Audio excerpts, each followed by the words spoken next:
Welcome to the Artist's Work Ethic Podcast. I'm Mike Pelak. I'm a screenwriter, actor, and filmmaker who's always looking to maximize my time and potential as I work to break in. In this podcast, I talk to artists of all kinds who have seen success in their fields about their process, habits, and work ethic. Today on the show is Frank Iero. Frank plays guitar in both My Chemical Romance and LS Dunes. My Chemical Romance has a couple platinum records and has toured the world extensively. And LS Dunes features Frank playing alongside members of Thursday, Circa Survive, and Coheed and Cambria. A couple quick things before we jump into the episode. I've talked in the past about myself working on breaking into screenwriting. Please check out blackoilfilms.com/screenwriting. There you can check out some of the screenplays I've written. I have the first 10 pages of each one uploaded, but feel free to email me at theartistsworkethicpodcast@gmail.com, and I'd be happy to send you a full script if you're interested in reading.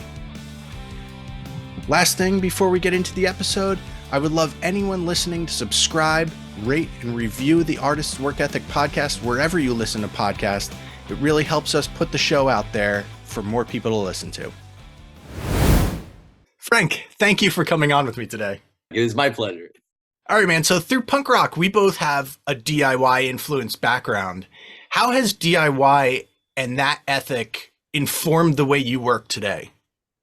It taught me to never rest on my laurels or wait for things to happen for me. You know what I mean? I think it's just always been about going out and that doing it yourself thing is like, all right, well, no one's gonna hand you anything. And I think also too, like growing up in Jersey had a big hand in lighting a fire under my ass of being like, well, there's so many fucking people here and so many bands, so you have to be good. You know, no one's looking for you, basically. Yeah, we have a lot of people, so if you want to be here and do this, you got to prove yourself. You got to make it happen for yourself, and you got to be good when you get the chance. I think this scene also kind of pushes you from a young age. I mean, the first show that I ever went to, Ben Jorgensen from Armor for Sleep put it on, and I was 16, so he was probably 14. And that was definitely a big shift in my life of looking at this kid being like, oh, that's the kid that put this together? Yeah. You know, like, then what am I waiting for? Oh, totally. I mean, that was the thing, right? You like the first show, I guess I'm trying to think of like the first VFW show I ever went to. It was definitely Humble was like the headliner. And there was like, 500 kids packed into like a VFW. I think it was like Livingston VFW, right? So that's not a big VFW hall if you remember that. And thinking like, holy shit, like who's the mastermind behind this? Like I paid a can of fucking beans to get in. How is this working? And then you start to realize like, it's like, oh man, like, no, we're just doing this so that we have a place to hang out and celebrate this type of music because no one else is doing it. So we might as well do it for us. Once you start to get that feeling of like, oh wait, kids are doing this for kids with bands that are kids, like we're all the same here. You know what I mean? Like they're not better than you. They're not older than you. They don't have more means. They just, have more desire and drive to do it. So like get off your ass and make something happen. So thinking about a little bit of your history, you were in a few bands prior to My Chem. Along the way, did you ever have doubts about what you were doing? And if so, how'd you push through those and just hit the next one? Oh man. I mean, maybe it's stupidity, but maybe a lot of it was just, I just always, growing up, my dad played drums and he was in bands. My grandfather played drums. He was in bands. So that was just like this natural progression. Like I was going to be in a band, and that's all I ever wanted to be was in a band. But I think more so than them, like they utilized it as like, oh, I'm a musician. I play with people, but it's a way for me to make money. For me, it was like, well, I don't have any money. I don't really give a shit if I ever make money. I just want to write songs, and I want to be that band that I saw in that VFW hall that 500 kids were there, like screaming into the mic along with. So for me, it was like, I got to write songs. I got to be in a band, not I have to be a musician. And yeah, along the way, it was like, no one gives a shit. Like I'm writing these songs. Maybe they're not good, I'm not good. The band's not good. Nobody cares. Nobody's listening. And it was just like this constant thing of beating yourself up. But then you like write a song. You're like, well, this is kind of good. I like this one. You know what I mean? And you would ride that high until the next defeat. Yep. Basically, I very often had these conversations with people at shows that are coming and want to ask, like, how did you do it? Like, what's the advice? And it's, you have to be prepared to give everything you have to something that very rarely loves you back. You do this because you have to do it, not because you want to, or you think like anything's going to come from it. You have to be prepared. Nothing will come from it.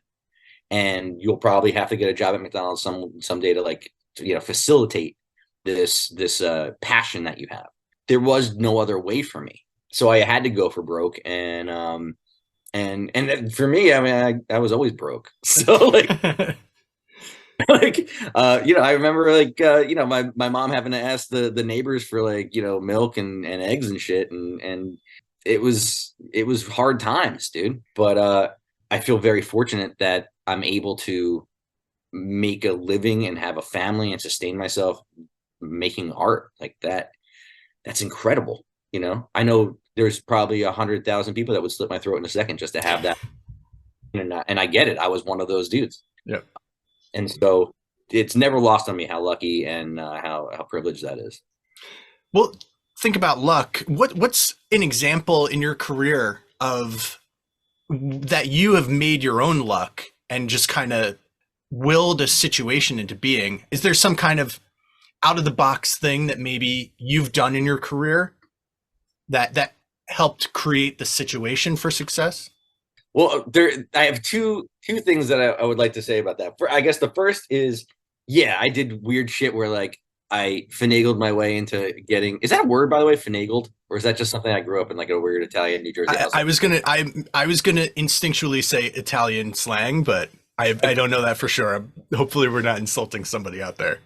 Whatever. I feel like the Italians are the only ones you can make fun of for some reason. I don't know. So I somehow because we're from Jersey.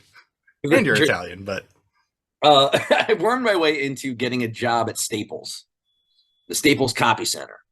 And from there, you could make every promotional item you needed to be in a band. We made magnets. We made fucking iron-on transfers for T-shirts. We made flyers. In fact, I was the supplier for bomb shelter flyers, and that's how I got a band, Fancy Prep, on bomb shelter shows. Worm my way into meeting your friend Jimmy and marrying her. That's how you kind of make things happen. I don't know if that's like a Jersey, like Italian thing. It's like, oh yeah, I got a guy. I got the Staples guy. I got the paper guy. So I would hit Ricky up and be like, yo, I got 1,000 flyers for you. Come in and pay for 10 and put us on a show. And you just do it that way.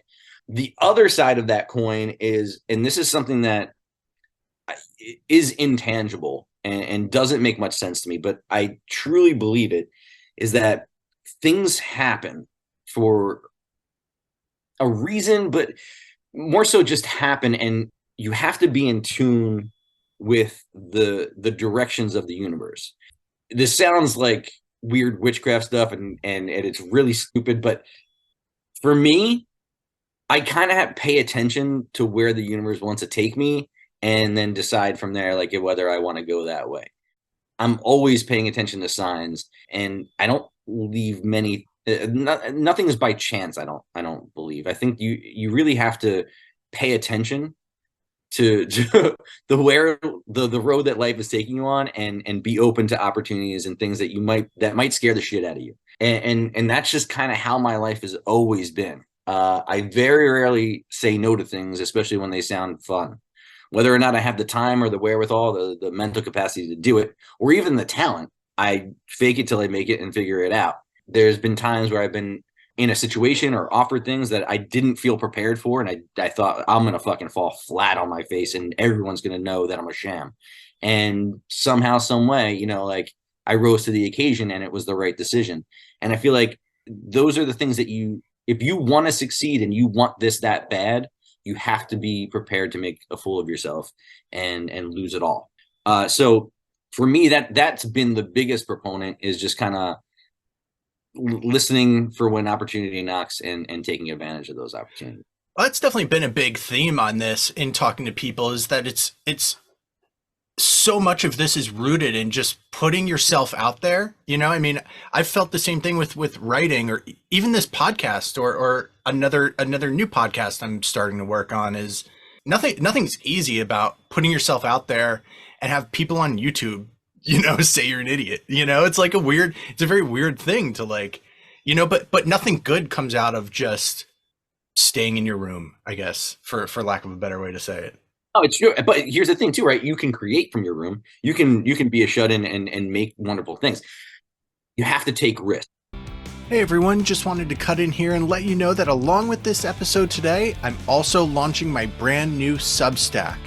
I'll be putting out some writing through Substack each week, and that's also how you can stay up to date on this podcast, as well as other projects I'm involved in.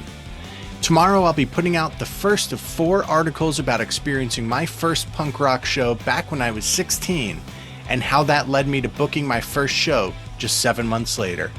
It'll be a 4-article series, and I hope you'll subscribe to read along at mikepelak.substack.com. That's mikepelak.substack.com. And you have to piss some people off, and you have to not be precious, because once you're precious about shit, you're never going to let yourself get hurt. And I don't know, man, this is something that I am at fault for as well, because I have 3 kids, and it's hard for me to let go and let them, make these mistakes and fail and be sad and stuff like that. But life is about getting scars, man. Like that shit, that's growing and living a life. People will say, like, oh, I live my life without any regrets. Like, nah. You should have a lot of fucking, because if you started out the way that you end up fucking live, dude, you didn't learn shit. You don't know anything when you first start. You need to make mistakes. You need to be beat down for those mistakes. You need to feel sorry. You need to feel remorse. And you need to feel regret so that you can change and later on become, a human being in this world. And I think that that's something that people sometimes are a little too proud to want to take part in or admit. And I think that kind of sucks. That's probably why we are in the state that we're in. It's crazy to me how many people find that solace in staying, hanging back, not putting themselves out there, but criticizing others when they take chances. And that to me is so unfortunate, because we need more people to take chances. That's how we advance. That's how we learn. That's how we grow. And that's how wonderful, amazing, influential art is made. So how do you balance your life? You've got your wife and kids. You've got at least 2 bands right now. I don't know. I feel like you're always into something. Every time I hear from you, you're into something new. How are you keeping it all balanced, to, especially thinking you have other people counting on you, both personally and professionally? How are you striking that balance and not getting burnt out and all that? It's a very good question. I wish I had a good answer for that. I don't know. I think I found an amazing partner who gets mad at me less than she's happy with me. And I guess maybe really just understands I'm a bit of a crazy mess, and I need to do these things in order to be the person that she needs me to be, and the dad and husband and all of that. Because, like I said before, I have a hard time saying no when things sound fun. So for me, it's always like a feast and famine. I have nothing, and then all of a sudden I have too much to go on. And ultimately I flake on 1 or 2 things, and I feel bad about that, but that's just kind of the way things that happen, But yeah, right now there's 2 full-time bands and another project that I have no idea what it is, but I know I need to do it, so I'm going to do it. So I found out that there's like a 10-day period in next month that I can maybe start recording it. Nice. And working on that now. What that will turn out to be, I have absolutely no idea, but I have faith that the universe is going to tell me. That's so weird to say. Been a lot of universe talk today. Dude, it's crazy though. Like, it's somehow, some way, like, just, if you don't freak out about it, and like if you meddle too much, in things, you fuck it up, you know? So some things you just kind of need to let it be and be like, it's going to work it out. I know it is. Like, it never doesn't. And, the only hurdle we can't get past is death. And the rest is just a puzzle to figure out. Like, fuck it. But, yeah, man, I think you don't ever, it's like having kids. Like, like, when are you ready to have a kid? Never, until you fucking have one. And then you try not to kill it, like, just, that's your only job, is like, keep this thing from killing itself, and you don't kill it when you're frustrated, and then you're good. I'll edit this out, but I think one of the fucking most true things that you have ever said, and I have stolen this so many times from you, is you never understand the woman who packs up her kids in the car and backs into the fucking lake until you have kids. I have many times been like, a wise man once said to me, but it's like, dude, it's like the truest statement with kids. All right. You don't have to edit it out, because this is the thing. You see those documentaries come up on Netflix, and you're like, fucking monster. How could you do that? And then you have a kid, and you're like, I can see it. but I can see what happens. I mean, you haven't slept. Like, you just like need to sleep. I'll push them in the lake. Yeah. And now they just yell back at you. Oh God, dude. I have 2 teenagers now. So yeah, God. It's crazy. I feel like most of my job now is they come home in a bad mood, and I have to circumvent and like kind of break it. Like, if I can crack them a smile at some point, then I can get to like the chewy core of who they are, and like still have like a relationship. I can't confront it head on. They won't tell me what's going on. You know what I mean? Because it's a boy, or it's a fucking cheerleading thing, or it's a whatever stuff that's not going to matter in 5 years, or even 5 minutes. Yeah. But it's their whole world right now. So, and their dad's not going to crack that. So the dad has to come in and kind of circumvent it and be like, oh yeah, let me show you this fucking weird, stupid puppy video I saw. Or like, hey, do you remember when we did this as a kid? And kind of circumvent it and crack it. And if I can get them to laugh, then I can get back to who they are. And hopefully they'll relax and have a little bit of fun and maybe smile a little bit. So that's the chapter I've unlocked. Fucking hard, dude. All right. So you're sitting down to write a song. Are you doing that early morning or late night? What's your vibe today? All right. So right now after we're done, I have to demo a new thing that we're doing. That I can probably do during the day. I'll try to force out a song in the morning, but for some reason, I don't know what it is. I don't know if it's just like the quintessential, like, like musician thing, like good stuff only happens late at fucking night, So I accept it. And what I'll do is I'll work until they come home, get them a snack. Once I see that they're done talking with me, they're shit, they want to go on the TV or the computer, back downstairs, maybe do a little bit more stuff. Maybe if I have to run an errand, and then make dinner. And then after dinner, we hang out, maybe watch a show. When they go to bed, I come back down and hopefully work on some stuff. Awesome, man. Anything you want to plug before we go? Fuck. Yeah, well, I guess LS Dunes has a new 7-inch single coming out, or is out, and the actual physical 7-inch is I think available for pre-order right now. It includes Benadryl subreddit and Old Wounds, which is the B-side, and we'll be going on tour with Pierce the Veil and Destroy Boys in November.